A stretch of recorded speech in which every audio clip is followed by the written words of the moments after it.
Hi friends, this is Nandini and you all are welcome to Nandini Academy. So guys, बिना time waste किए आज से हम अपने पेपर 2 सोशल स्टडीज़ की तैयारी स्टार्ट करते हैं। इसमें हमने सबसे पहले जो उठाया है वो है हिस्ट्री। हिस्ट्री में आज से हम इसका फर्स्ट टॉपिक जो है what where when and how इसको कंप्लीट करेंगे, जो कि ये 2 पार्ट में होगा। कि फर्स्ट तो ये स्पेशली हमें जो है एनसीईआरटी से कवर करना है। दूसरी चीज़ ये है कि ये 6th क्लास की भी एनसीईआरटी में है और 8th क्लास की भी एनसीईआरटी में है। तो जो जो आपके सिलेबस में होगा वो मैं आपका पूरा इसे कंप्लीट करवाऊंगी। तो गाइस लगातार बने रहिएगा मेरे चैनल के साथ और आज से हम इसकी क्लास स्टार्ट करते हैं। तो सबसे पहले सब्सक्राइब और लाइक बटन दबाना ना भूलें और बेल आइकन दबाना बिल्कुल ना भूलें, जिससे कि हम आगे तक एक दूसरे से कनेक्टेड रहें और मेरे आने वाले सभी वीडियोज़ आपके लिए हेल्पफुल हों और आप तक पहुँच सकें। चलिए गाइस, आज हम पढ़ते हैं what where how and when. इसमें हम जानेंगे कि हमारी हिस्ट्री में पास्ट में हमारे क्या क्या हुआ है, ठीक है, कहाँ पे क्या चीज़ें घटी हैं, कैसे कैसे घटी हैं। तो यहाँ पे सबसे पहले बात करते हैं कि हमें, जैसे इसमें आप देख सकते हैं एक बच्ची है राशिदा, वो अपने घर में बैठ के अखबार पढ़ रही है और उसकी अचानक से एक हेडलाइन पर नज़र जाती है 100 ईयर अगो। तो वो एकदम से सोचने लगती है कि आखिर कोई इतने साल पुरानी चीज़ें कैसे जान सकता है। तो चलिए इन चीज़ों का कैसे पता लगाएं। तो उसके लिए हम, जैसे अगर कल क्या हुआ था, तो ये जनरली हमें रेडियो में हम सुन सकते हैं, टेलीविज़न देख सकते हैं या फिर अखबार पढ़ सकते हैं। लेकिन ये जानने के लिए कि पिछले साल क्या हुआ था, हमें या तो किसी व्यक्ति से बात करनी पड़ेगी, किसी पर्सन से हमें या तो बात करनी पड़ेगी जिसको वो बात याद हो, या फिर किसी ऐसे व्यक्ति से बात करनी पड़ेगी जिसको उस समय की वो बात अच्छे से पता हो। ठीक है, तो ये इतने साल पहले या बहुत साल पहले कैसे हुआ था, ये कैसे जाना जा सकता है। How can we know about the past, यानी कि हम अपने पास्ट के बारे में कैसे जान सकते हैं और क्या जान सकते हैं। तो नॉर्मली पास्ट के बारे में बहुत कुछ जाना जा सकता है, जैसे लोग क्या खाते थे, कैसे कपड़े पहनते थे, किस तरह के घरों में रहते थे। नॉर्मली जो हंटर्स होते थे, फार्मर्स होते थे, ठीक है, ये जितने भी पशुपालक, व्यापारिक, पुरोहित, शिल्पकार, कलाकार, म्यूजिशियंस, ठीक है, ये सारे लोग जितने भी साइंटिस्ट वगैरह हैं, ये क्या चीज़ें, कैसे चीज़ों के बारे में, अपने जीवन के बारे में कैसे जानकारियाँ इनकी हम हासिल कर सकते हैं। यही नहीं, इसमें हम ये भी पता कर सकते हैं कि उस समय के बच्चे कौन कौन से खेल खेलते थे, कौन सी कहानियाँ सुना करते थे, कौन से नाटक देखा करते थे, या फिर कौन कौन से गाने गाया करते थे। ठीक है, तो इसमें जनरली हमें ये देखना है कि लोग कहाँ रहते थे, वेयर डिड पीपल लिव।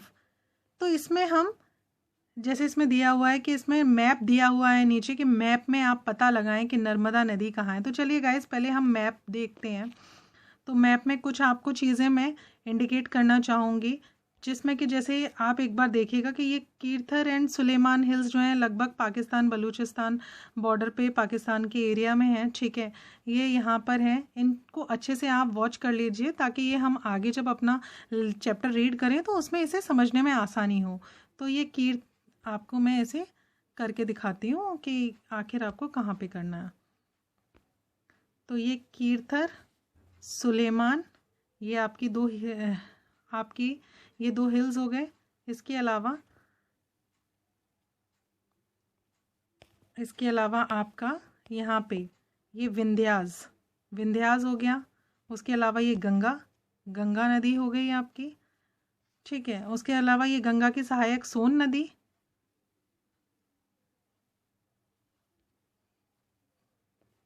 यहाँ पे आप नीचे आएंगे। ठीक है, ये गैरो हिल्स आपकी, ठीक है, ये मेघालयाज में है आपकी। उसके अलावा आप यहाँ पे ये देख सकते हैं, नर्मदा हो गई आपकी, सोन हो गई, ये सारी रिवर्स, ये इंदुस रिवर आपकी, ये इंदुस रिवर है आपकी। तो इनको आप देख सकते हैं। तो इनके बारे में अब हमें क्या है कि अगर हमने अच्छे से मैप को देख लिया तो अब हमें इन्हें समझने में थोड़ी सी आसानी हो जाएगी। ठीक है, तो नर्मदा नदी एक्चुअली कई लाख वर्ष पहले, ठीक है, हज़ारों साल पहले, यानी कि 100,000 ईयर्स, ये आप देख सकते हैं 100,000 ईयर्स, यहाँ पे नदी के तट पर लोगों ने रहना स्टार्ट किया। यहाँ पे बहुत ही कुछ लोग स्किल्ड गैदरर्स, यानी शुरुआत में जो कुशल संग्राहक थे, बहुत सारे लोग जो आसपास के जंगलों में, आसपास के जो फॉरेस्ट एरिया होता था वहाँ पे इनकी विशाल संपदा के बारे में जानते थे, यानी वहाँ क्या क्या चीज़ें हैं, क्या प्लांट्स हैं, क्या रूट्स हैं। अपने भोजन के लिए यानी अपने फूड के लिए वो रूट्स को, फ्रूट्स को, ठीक है, और जितने भी फॉरेस्ट में जो भी वहाँ के प्रोडक्ट्स होते थे, ठीक है, प्रोड्यूस फॉर देयर फूड, यानी वो अपने भोजन को संग्रह करने के लिए वो इन जंगलों में घूमा करते थे। और वे जानवरों का नॉर्मली क्या शिकार करते थे। दे ऑल्सो हंटेड एनिमल्स, ठीक है, वो टोटली जो थे यहाँ पे एनिमल हंटिंग पे डिपेंड थे। इसके अलावा हम यहाँ पे जैसे हमने अभी सुलेमान और कीर्थर हिल्स को भी देखा अपने मैप में, ये हमारे नॉर्थ वेस्ट में है, जहाँ पे 8000 ईयर्स पहले यहाँ पे लोगों ने सबसे पहले वीट और बार्ले उगाना स्टार्ट किया। आप जैसा कि देख सकते हैं, some of the areas where women and man first begin to grow crop such as wheat and barley. Barley मतलब जौ और वीट मतलब गेहूँ। 8000 साल पहले लोगों ने सुलेमान और कीर्थर हिल्स के पास अपना गेहूँ और जौ उगाना शुरू किया, और यहाँ पे लोगों ने धीरे धीरे फसलों को उपजाना आरंभ किया, और यहाँ पे उन्होंने शीप्स, गोट्स, कैटल्स, इन सबको उन्होंने पशुओं को पालतू बनाना अपना स्टार्ट कर दिया था, ठीक है। इन्होंने यानी पशुओं को अपना पेट बनाना स्टार्ट कर दिया था। यहाँ पे ये पशुओं को पालते थे, उनसे दूध, मीट, ये सारी चीज़ें ये इन लोग दूध मतलब एनिमल से अपना लेते थे। इसके अलावा आपने गैरो हिल्स का देखा, ठीक है, तो ये हमारा जो है गारो हिल्स हमारी नॉर्थ ईस्ट में है, और विंध्यास जो है हमारा सेंट्रल इंडिया में है। ये देख सकते हैं गारो हिल्स ये रहा, और विंध्यास जो हमारा सेंट्रल में है। यहाँ पे क्या हुआ, सब कुछ यहाँ पे हम देख सकते हैं कि there were some of the areas where agriculture developed, यहाँ पे कृषि का विकास हुआ। The places where rice was first grown are to the north of Vindhyas, यानी कि यहाँ पे सबसे पहले चावल उपजाया गया, ठीक है, चावल यानी कि राइस सबसे पहले यहाँ पे ग्रोन हुआ। कहाँ पर? हमारे विंध्यास के नॉर्थ में, नॉर्थ ऑफ द विंध्यास। इसके अलावा यहाँ पे हमने जैसे इंडस यानी कि हमारी सिंधु नदी, ठीक है, हमने सिंधु नदी को देखा, और इसकी सहायक नदियों को पता लगाने का प्रयास हम अपने इसमें से देख सकते हैं। आप अपना जनरली देखिएगा मैप के अंदर, ठीक है, इसमें दिया हुआ है। ये यहाँ पे सहायक नदियाँ उन्हें कहते हैं, यानी कि जो हमारी ट्रिब्यूटरीज होती हैं, ठीक है। ट्रिब्यूटरीज कौन सी होती हैं? Tributaries are smaller rivers that flows into larger river, ठीक है।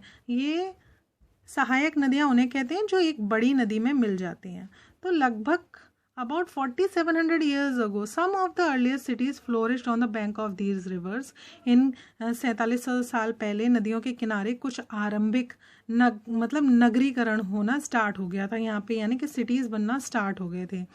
और गंगा और उसकी जो ट्रिब्यूटरीज हैं उनके किनारे पे लोगों ने मतलब सिटीज़ का डेवलपमेंट स्टार्ट हो गया था 25 ईयर्स अगो, ठीक है। आप देख सकते हैं यहाँ पे लिखा हुआ है, later about 2500 years ago city developed on the bank of Ganga and its tributaries and along the sea coast, ठीक है। इससे आगे पढ़ते हैं कि हमने गंगा देखी थी, अभी गंगा नदी को देखा था, और उसकी सहायक नदी सोन नदी को देखा था, ठीक है। तो सोन रिवर जो है, इनमें क्या था कि इन नदियों के जो आसपास का एरिया था उसे एंशियंट टाइम में जनरली मगध के नाम से जाना जाता था। Ganga, south of the Ganga was known as Magadh, ठीक है, यानी कि गंगा का जो दक्षिणी भाग था उसे मगध के नाम से जाना जाता था। इसके जो मतलब रूलर्स होते थे ना, वो बहुत पावरफुल होते थे, ठीक है। It's rulers were very powerful and set up a large kingdom, और उन्होंने एक बहुत ही शक्तिशाली नगर स्थापित कर दिया था। तो अगर कभी भी एग्जाम में क्वेश्चन आता है कि हमारा सबसे पहला मतलब बिगेस्ट किंगडम कौन सा था, बिग किंगडम कौन सा था, तो मगध हमारा सबसे पहला बिग किंगडम था, जो कि गंगा के साउथ में था, ठीक है। और साउथ के एरिया को जो है मतलब मगध कहा जाता था, गंगा के साउथ के एरिया को, ठीक है। इसमें क्या था कि throughout people travelled from one part to the subcontinent to the other, ठीक है। तो यहाँ पे क्या था, लोगों ने ना हमेशा जो भी सब कॉन्टिनेंट्स होते थे उनके एक हिस्से से दूसरे हिस्से तक की लोग यात्रा करते थे। कभी कभी जैसे मतलब जो ऊंचे ऊंचे हिमालयाज़ थे, ठीक है, डेजर्ट्स थे, रिवर्स थी, सीज थे, ठीक है, इनका जब वो लोग जिस टाइम पे ट्रैवलिंग करते थे तो या उनके जो ट्रैवलिंग होती थी वो बहुत ही ज़्यादा मतलब जोखिम भरी हो जाती थी।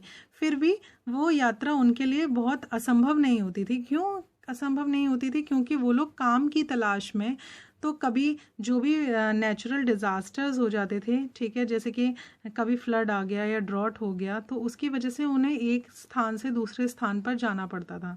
कभी कभी जो उनकी जो सेनाएं होती थीं, ठीक है, वो भी दूसरे एरियाज़ पर, दूसरे क्षेत्रों पर विजय हासिल करने के लिए जाती थी, तो उन्हें एक जगह से दूसरी जगह ट्रैवल करना पड़ता था।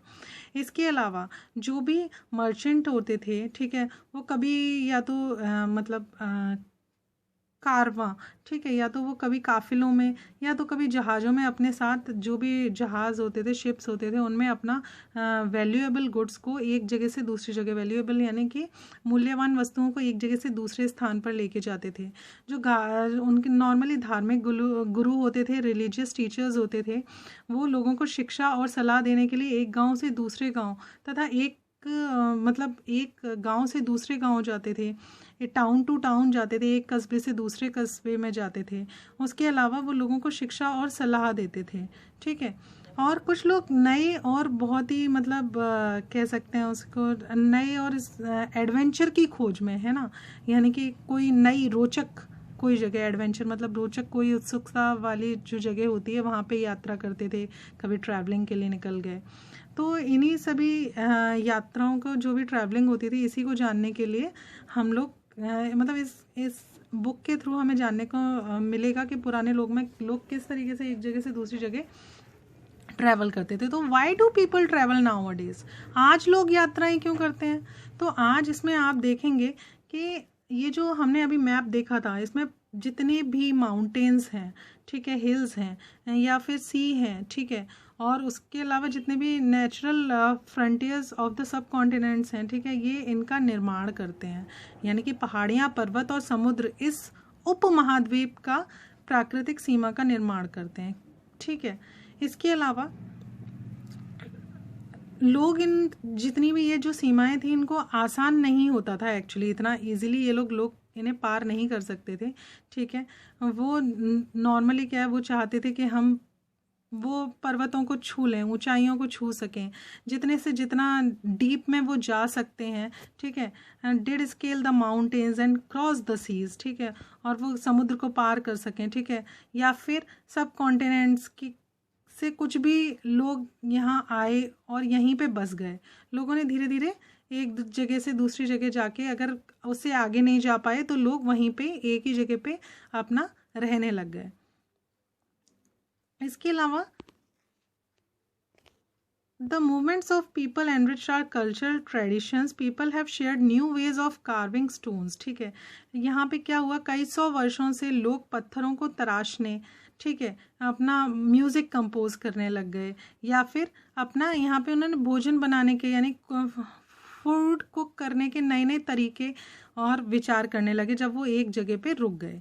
उसके अलावा नेम्स ऑफ द लैंड, ठीक है, नेम यानी देश के नाम, तो अपने देश के लिए, यानी कि two of the words we often use for our country are India और इंडिया एंड भारत। हम अपने देश के लिए नॉर्मली दो नाम जानते हैं, बहुत ही अच्छे से यूज़ करते हैं, इंडिया और भारत, ठीक है। तो इंडिया शब्द जो है हमारा वो इंडस से निकला है। The word India comes from the Indus called Sindhu, ठीक है, इन संस्कृत, यानी कि इंडिया शब्द जो है इंडस से निकला है, जिसे संस्कृत में सिंधु कहा जाता है। यानी इंडस जो है वो सिंधु नदी जो है अपनी, उसी का वर्ड है, जो कि सिंधु जो है एटलस में कहा जाता है और इंग्लिश में इंडस कहा जाता है, ठीक है। तो अपने जो हम देखेंगे कि फिर हमारे यहाँ ईरान एंड ग्रीस, आप अपनी एटलस में सर्च कीजिए, ठीक है। उसके अलावा जो ईरानियंस एंड ग्रीक्स थे, ठीक है, वो हमारे नॉर्थ वेस्ट से करीब 2500 साल पहले हमारे यहाँ आए, ठीक है। उसके अलावा उन्होंने क्या किया कि ईरानी और यूनानी, यानी ग्रीक्स को यूनानी कहते हैं, ईरानियों और यूनानियों ने सिंधुओं को हिंदोस या इंदोस, ठीक है, इसके नाम से उन्होंने हमारे हिंदू को मतलब सिंधु को पुकारा, यानी हिंदूस अथवा हिंदूस अथवा इंदुस। और इस नदी के पूर्व में, यानी कि इस नदी के ईस्ट में जो एरिया था, ठीक है, उसको इन्होंने इंडिया कहा। और भारत नाम, जो हमारा भारत है, भारत नाम का जो यूज़ हुआ है, ठीक है, Bharat was use for a group of people who lived in the north west. Bharat नाम का जो यूज़ हुआ है वो उत्तर पश्चिम में रहने वाले लोगों के एक ग्रुप के लिए किया जाता था, ठीक है। और इस ग्रुप का जो है हमारा मेंशन भी किया गया है हमारे किस में, earliest composition in Sanskrit. Sanskrit की हमारी जो पहले की स्टार्टिंग की जो मतलब कंपोजिशन थी, ऋग्वेद हमारा सबसे पहला वेद है। इसमें हमारा भारत नाम का शब्द भी इसमें यूज़ हुआ है। इसके बारे में, अतीत के बारे में हम कैसे जानेंगे? Actually finding out about the past, यानी हम अपने पास्ट के बारे में कैसे जानेंगे? तो यहाँ पे हम पढ़ेंगे कि अतीत की जानकारी हम कई तरह से प्राप्त कर सकते हैं, ठीक है। There are several ways. One is to search for and read books that were written long ago. एक तो तरीका ये है कि अतीत में जो भी बुक्स लिखी गई हैं उन बुक्स को हम पढ़ें और ढूंढें, ठीक है। ये बुक्स जो थी ना, ये हाथ से लिखी जाती थी, इसी वजह से इन बुक्स को मनुस्क्रिप्ट्स कहा जाता था, because they were written by hand. और इनको मनु का मतलब है हैंड, यानी कि हाथ से लिखी हुई, तो मनुस्क्रिप्ट्स कहा जाता था। हिंदी में इसे जनरली पांडुलिपि कहा जाता है, ठीक है। तो मतलब इसको इंग्लिश में मनुस्क्रिप्ट कहते हैं और हिंदी में इसे पांडुलिपि कहते हैं। ये जो पांडुलिपि है ना, ये जनरली पाम लीफ पे लिखी जाती थी, ठीक है। पाम लीफ यानी कि ताड़ के पत्ते पे लिखी जाती थी।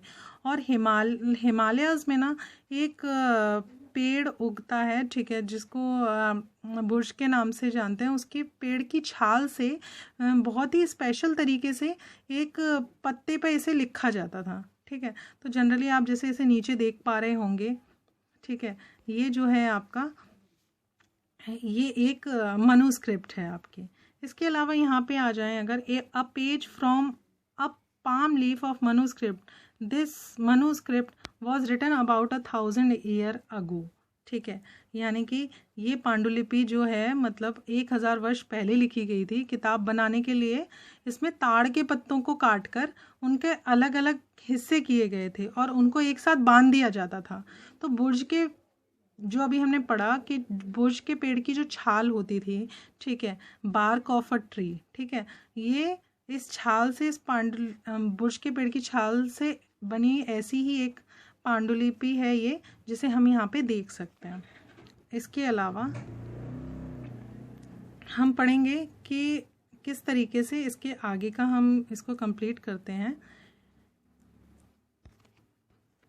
हमने ऐसे किया, On the years, many manuscripts were eaten away by insects. Some were destroyed, but many have survived, often preserved in temples and monasteries. ठीक है, इनमें से बहुत सारी manuscripts जो थी उन्हें हमारे यहाँ जनरली क्या था, या तो कीड़ों ने खा लिया था या फिर किसी के भी द्वारा इन्हें नष्ट कर दिया गया था, ठीक है। और बहुत सारी इनमें से आज भी जो मनुस्क्रिप्ट्स हैं हमारी वो अवेलेबल हैं, जो कि जनरली जो है मंदिरों में या विहारों में रखी गई हैं, ठीक है।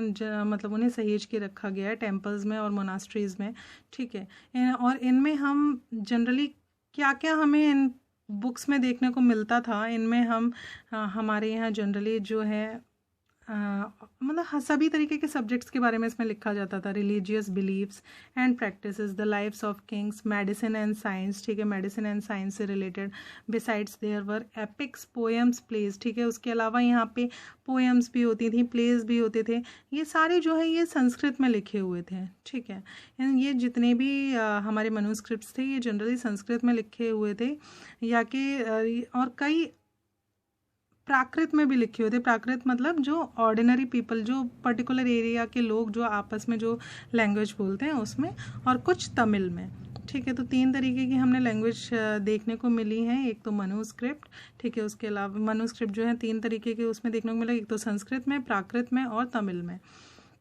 इसके अलावा जो भी हम we can also study inscriptions. Inscriptions क्या होते हैं गाइज? इंस्क्रिप्शंस जो है ना ये रिलेटिवली ना एक हार्ड सरफेस पे लिखे जाते हैं, या तो पत्थर हुए या मेटल हुए, ठीक है, इन्हें एक हार्ड सरफेस पे लिखा जाता है, ठीक है। Sometimes Kings got there orders, यानी कि कई बार क्या होता था कि जो राजा वगैरह शासक होते थे वो अपना कोई भी ऑर्डर होता था ना तो वो इन पे लिखवाते थे, यानी बड़े बड़े पत्थरों पे लिखवा के एक साइड रखवा देते थे ताकि उनकी जो प्रजा है वो उसे देख सके, पढ़ सके तथा उनका वो पालन कर सके, ठीक है। उसके अलावा कई ऐसे भी हमें इंस्क्रिप्शंस मिले हैं, ठीक है, कई ऐसे इंस्क्रिप्शंस मिले हैं जिसमें मतलब राजाओं ने, रानियों ने अपने जितने भी स्त्री पुरुष थे उनके सबके विवरण करवाए, यानी कि उन सब के बारे में लिखवाया।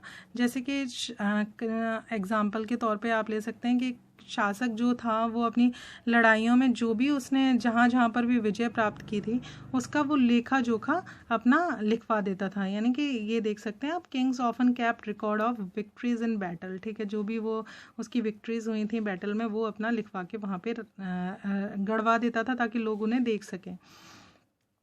उसके अलावा हम बात करें कि कई चीज़ें ऐसी बनी थी, ठीक है, या फिर कई चीज़ें ऐसी हमारे पास में बनी होती थी जो कि यूज़ में लाई जा सकती थी, और इन चीज़ों के बारे में जो स्टडी करते हैं उन्हें आर्कियोलॉजिस्ट कहते हैं, ठीक है।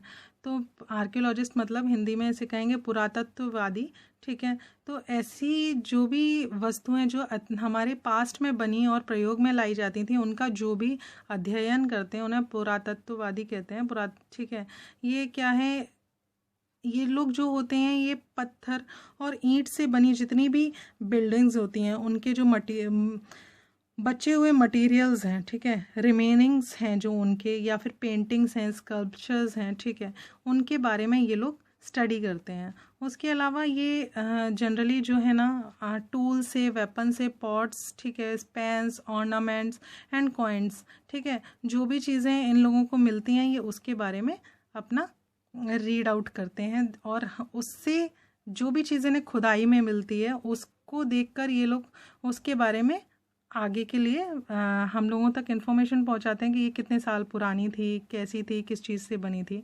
उसके अलावा जितने भी ये हमारे आर्कियोलॉजिस्ट होते हैं ये जनरली जो है आप ये देख सकते हैं, देखिए ये इमेज में ये जो है पॉट है, ठीक है, ये एक बहुत ही ओल्ड सिटी से मिला है और ये 4700 ईयर्स पहले का है, ठीक है। यहाँ पे आप ये देख सकते हैं एक सिल्वर कॉइन है।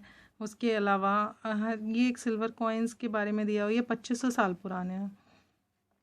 और इसके अलावा आर्कियोलॉजिस्ट जो होते हैं ना ये बोन्स के बारे में, ठीक है, जो कि एनिमल्स की बोन्स हैं, बर्ड्स, फिश, इनकी बोन्स हैं, इनसे उनके अतीत के बारे में जानने की कोशिश करते हैं, क्योंकि इनका काम ही है कि ये पुरानी चीज़ों को जो भी चीज़ें खुदाई में, एक्सकवेशंस में मिलती हैं उनके बारे में ये स्टडी करते हैं।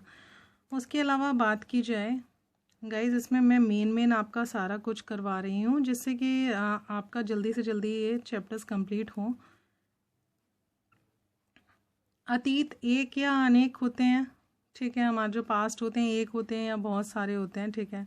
तो यहाँ पे इन्होंने लिखा है कि पास्ट इन प्लूरल, ठीक है, we have use the word past in plural to draw attention to the fact that the past was different for different group of people.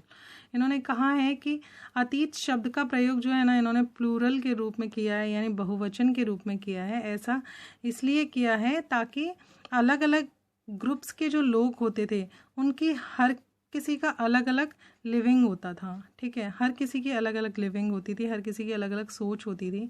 जैसे कि अगर कोई भी मतलब राजा है या रानी है उनकी ज़िंदगी अलग है, कोई भी पशुपालक हैं या कोई भी कृषक है, फार्मर है, उनकी लाइफ अलग होती थी।